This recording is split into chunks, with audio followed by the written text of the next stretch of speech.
আইস আসে তো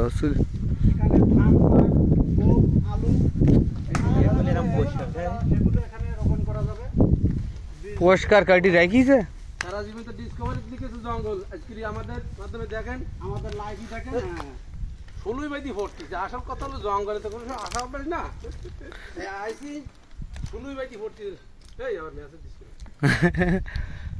আল্লাহ আমাদেরকে সবাইকে হেদায়েত দান করুক। আমি একটা মরুভূমির ভিতর দিয়ে আর কত যাব, এই গাছের আগে আমি একবার উঠেছিলাম, নামতে পারিনি, উঠি আর নামতে পারিনি, লাস্টে হেলিকপ্টারে নামাইনি হয়েছে।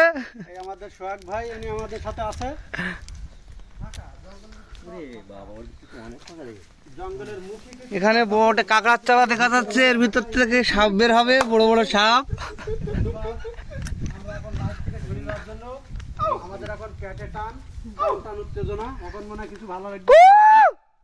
খোদা হাফেজ। বাংলাদেশ জঙ্গল চিরজীবী হোক। কিছু বলতে যাচ্ছেন? আর কিছু মনি ভাই আর কিছু আপাতত বলতে চাচ্ছিস না, সে ভয়তে বসছিস না।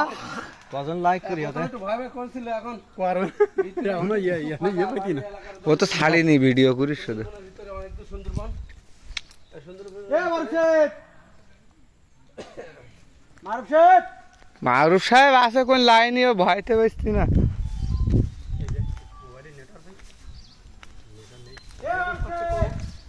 জঙ্গলের ভিতরে কোনো নেটওয়ার্ক নেই।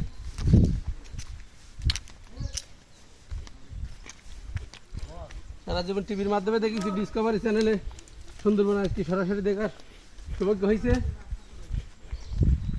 আল্লাহ হাফেজ। জয় বাংলা, জয় বঙ্গবন্ধু, নাকি মনি ভাই এটুক বললি না?